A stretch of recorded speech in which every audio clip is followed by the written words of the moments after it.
2022 সনের অক্টোবর মাসে আরক্ষা দপ্তর 1000 কনস্টেবল নিয়োগের জন্য বিজ্ঞপ্তি জারি করেছিল। পুরুষ এবং মহিলা কনস্টেবল 1000।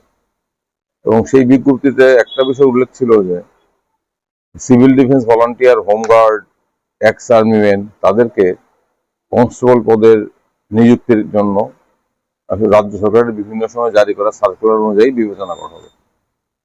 2013 সনে রাজ্য সরকার একটি সার্কুলার জারি করে বলেছিল কনস্টেবল পদে নিযুক্তির ক্ষেত্রে 2% পদ সিভিল ডিফেন্স ভলান্টিয়ারদের জন্য সংরক্ষিত থাকবে। তো 8 জন সিভিল ডিফেন্স ভলান্টিয়ার যারা চাকরির জন্য আবেদন করেছিল এবং কনস্টেবল পদে, এবং তারা যোগ্যতা নির্ণায়ক পরীক্ষা উত্তীর্ণ হয়েছিল, কিন্তু তাদেরকে নিযুক্তি দেওয়া হয়নি।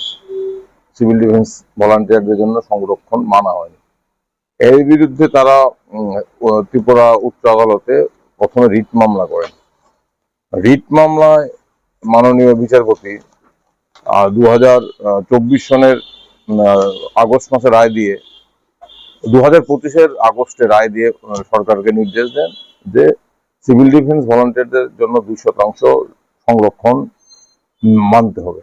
অর্থাৎ রিট আবেদনকারী 7 জনকে তাদের যোগ্যতা ভিত্তিতে তাদেরকে 2% সংরক্ষিত পদে নিযুক্ত করতে হবে। ওই সময় দেখা যায় যে 21টি শূন্যপদ ছিল।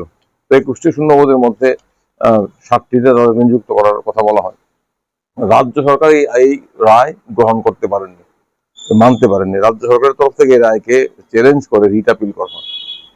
তো গতকালকে আমাদের মাননীয় প্রধান বিচারপতি MS রামচন্দ্র রাও এবং বিচারপতি বিশ্বজিৎ পালের ডিভিশন বেঞ্চ এই রিট আপিল খারিজ করে দিয়েছে।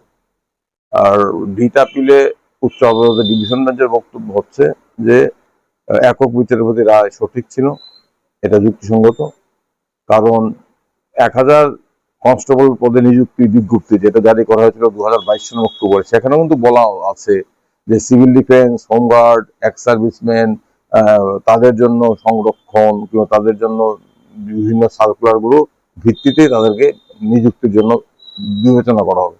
আর 2013 শুধু নয়, এর আগে থেকেই সিভিল ডিফেন্স ভলান্টিয়ারদের জন্য 2% কনস্টেবল পদে সংরক্ষণ ছিল। এটা রাজ্য সরকার মানেনি। তো সেই কারণে একক বিচারপতি রায় সঙ্গত ছিল।